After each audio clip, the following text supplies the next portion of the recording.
Meredith, the red-nosed writer, just has a lot of allergies.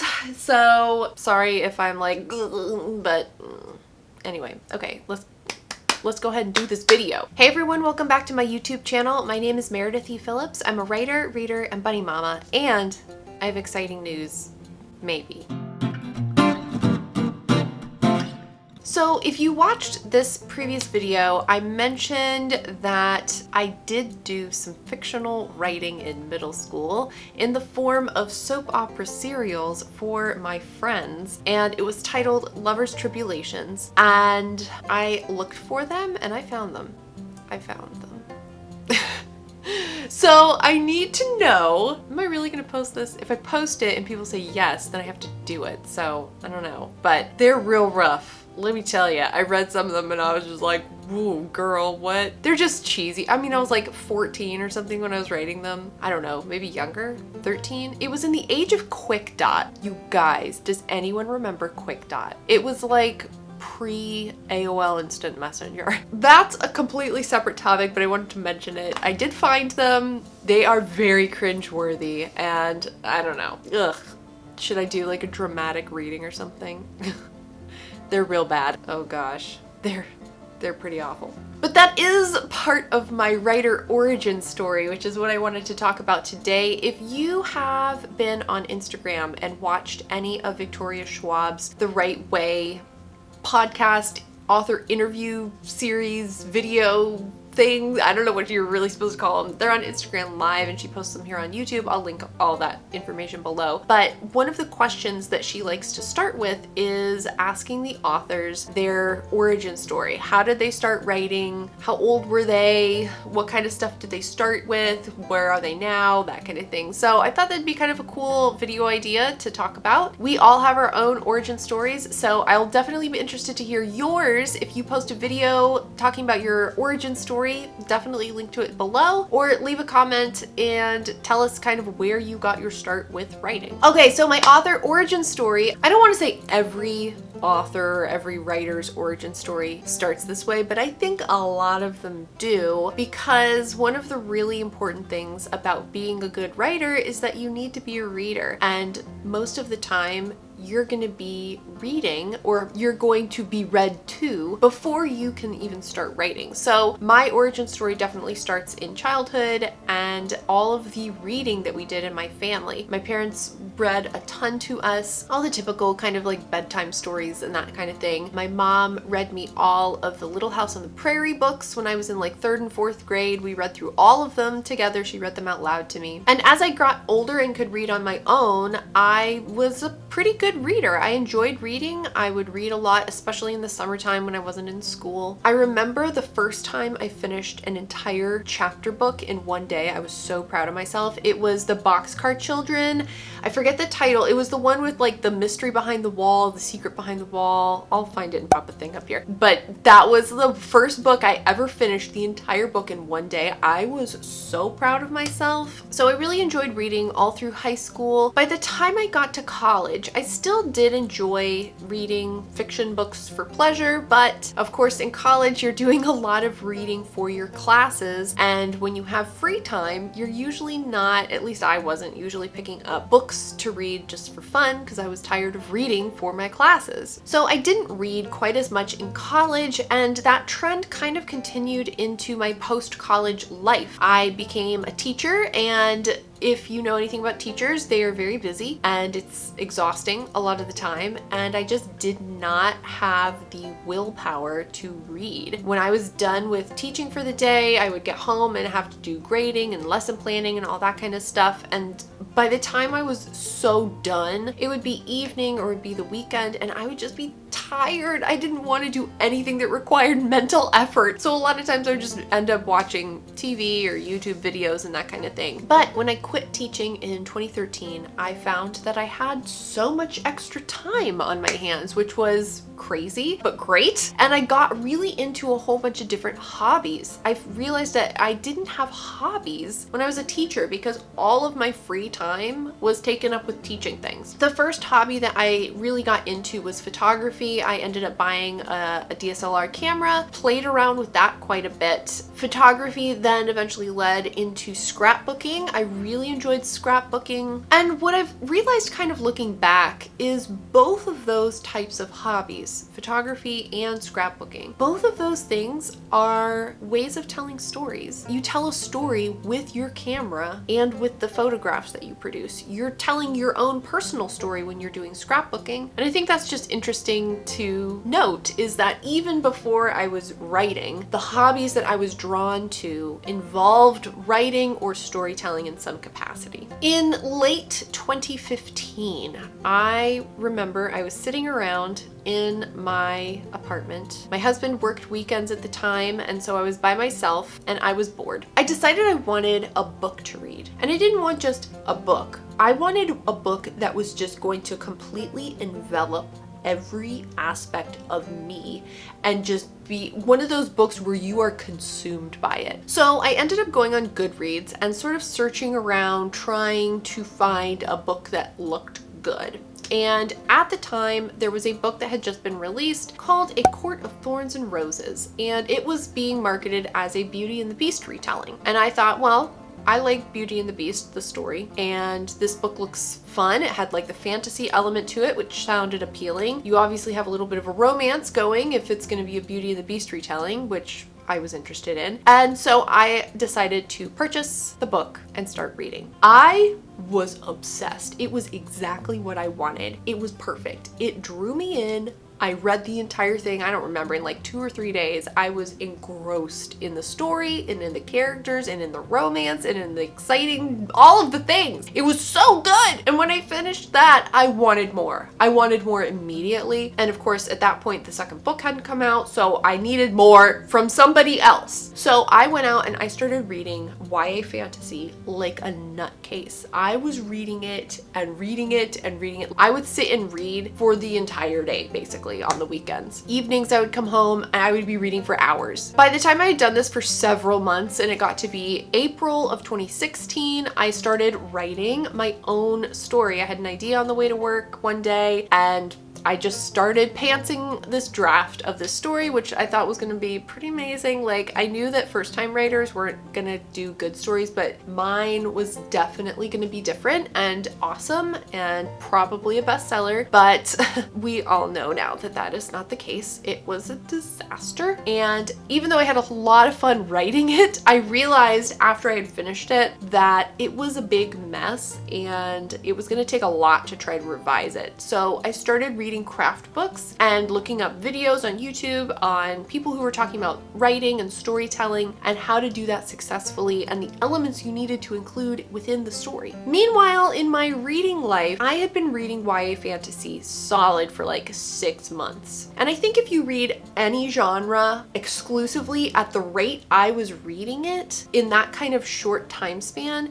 you're gonna get a little burned out on it. What I found myself being drawn toward in these fantasy novels was a lot of times the sort of subplot, the romance plot line. I really enjoyed those. And so I kept trying to find fantasy novels that had more of that. And finally I was like, I think you just want to read a romance book. I think that's what you want. And of course I was imagining like the grocery store, Fabio covers, that kind of thing. And I was like, is that really what I want to read? They looked so cheesy. They looked so cheesy. And I was like, really, we're gonna go that direction? Finally, I was like, you know what? Yeah, I'm gonna read one of those. I've never read one before and I'm gonna give it a shot. But the problem with that was I didn't know anything about the romance genre. I knew none of the big authors. I knew none of the big titles, popular books. I knew nothing. So I went on Goodreads again and I started looking up those user created lists where it'll be like best YA fantasies of this year, best adult romances of that year, best adult romances with this trope, best this, but you know, they have all those lists. And so I started looking up ones that were just like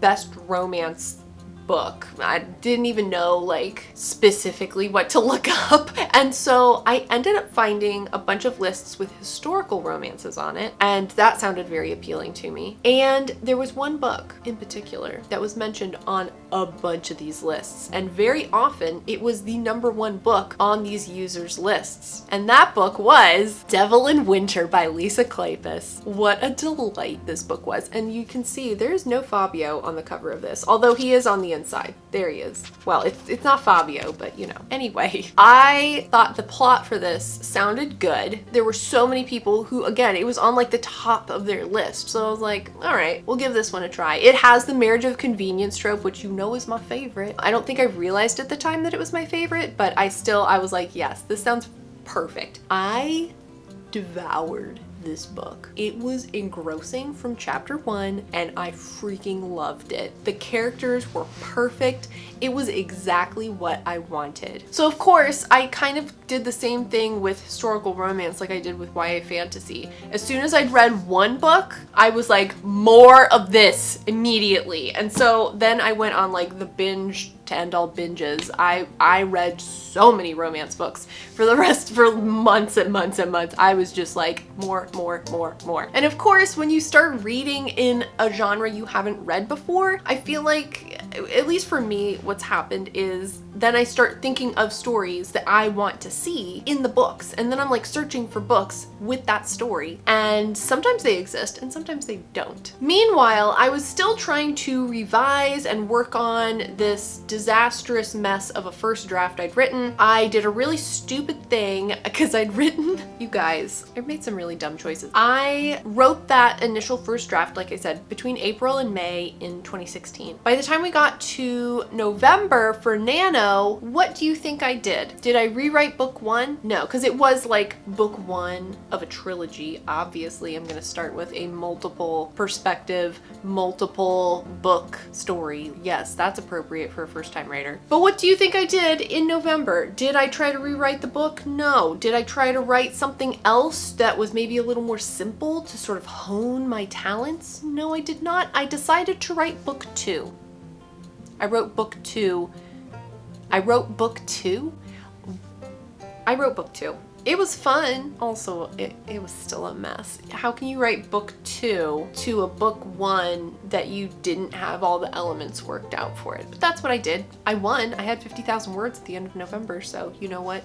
I'll take it. I did some other writing throughout 2017. I started and stopped different drafts. I took notes on a whole lot of different things and made outlines for stories. I also did quite a bit of work on me as a writer. Again, I was reading more craft books. I read John Truby's Anatomy of Story. I read more things online. I watched a lot of videos on story structure and character arcs and all that kind of like foundational stuff that you really need to have a grasp of before you go and try to write something. So at that point, I thought, you know what? I am ready to go back, re-outline, restructure that first book, and rewrite it for NaNoWriMo. I did that. I started working on my outline for that book in August, like the beginning of August, and I worked all the way through the end of October on world building, character development, all the things. I was prepared. And I started rewriting it for Nano, and I hated it.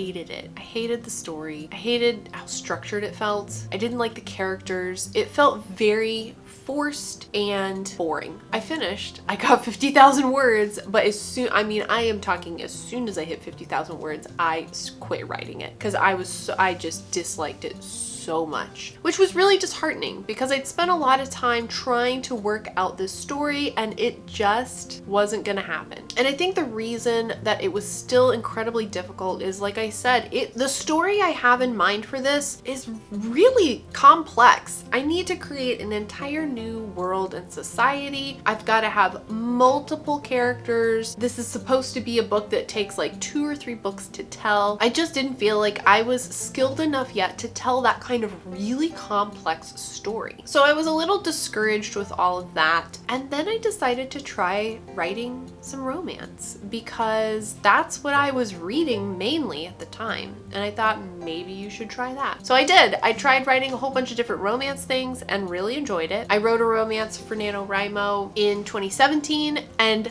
loved it. I loved it. I could outline the whole thing. I had my characters. It was great. I had a good time. There was a little bit of world building you had to do because it was a historically set romance novel, but I didn't have to invent things. I think that's the big difference. With fantasy, a lot of times you're inventing stuff out of your brain. That's hard. For romance that takes place in a literal historical period, you have to research that period, but the answers are there. Like, you can find out how they would have gotten from place A to place B. You can find out what the cost of a cow would have been. I don't know. You can find all those kinds of details through research. You don't have to invent all of this stuff in your brain and have it mesh with all the other things you're trying to invent. All of that is done for you. You just gotta find the answers. I really enjoyed all of that. Sorry if the angle is a little different. I had to change my battery in the middle of filming. Anyway, by the time I had finished writing this first romance novel, I had a ton of ideas for other books too. I started writing down all of these notes for all of these other ideas. And then we got to 2019. 2019 was a lot.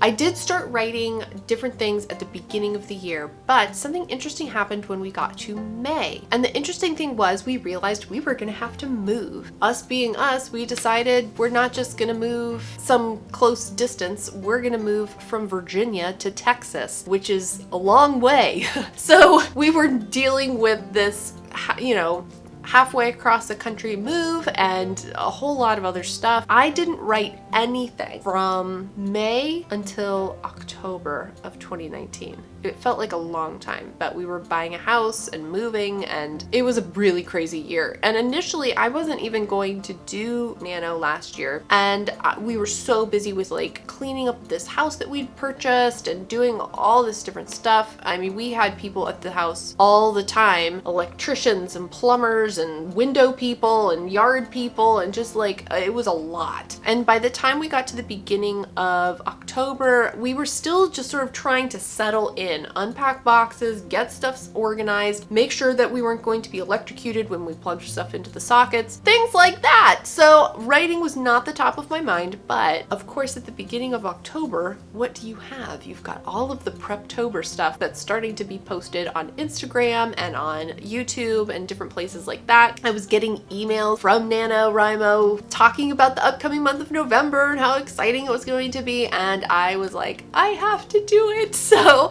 I ended up, it was literally like October 15th or something like that. I only had 2 weeks to plan a novel, and it was kind of intense. I did have an idea. It wasn't the strongest idea, but I just decided to run with it. It was another romance, but this time I decided to do a contemporary romance, which was a fun little kind of switch up for me, but I decided to just go with it, and I had a blast. I wrote 50,000 words by November 19th. That is the fastest by far that I've ever won Nano. And I think it's probably because I had written nothing creative since May of that year. And that was a long time to go without having that creative outlet. It was just a word dump on the page, and it was a blast. Now, looking back at that story from last year, is it the best story?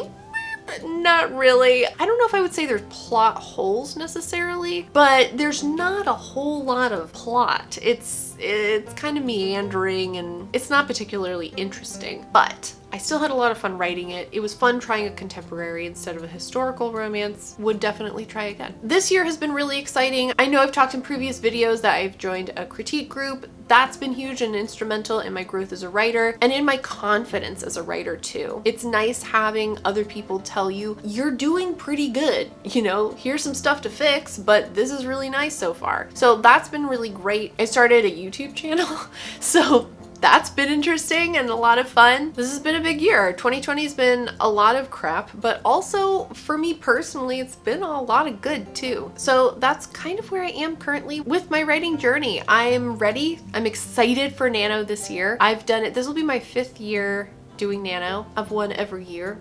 I don't want to brag or anything, but I have won every year. And I just love Nano. It's such a great like wave of enthusiasm and excitement, and you've got this enormous community all coming together and doing this same thing, which is so cool. It's just so motivating and exciting. So I'm really getting excited for November, which is coming up pretty soon. We've only got a month left. Actually, by the time this video goes up, we're like a week away from October, which is crazy. And I do have some Preptober videos and things like that I have planned that I'm excited to share with you. So yeah, that's it. That is my author, writer, origin story. Again, if you have a video like this, please link to it below in the comments, or if you just want to share a little bit about how you got your start in writing or where you began as a reader, let us know that too. If you liked this video, give it a thumbs up, and if you'd like to see more content from me, go ahead and click the subscribe button. I post videos on Tuesdays and Fridays. You can also find me over on Instagram at Meredith Phillips Writes. Thank you so much for watching today.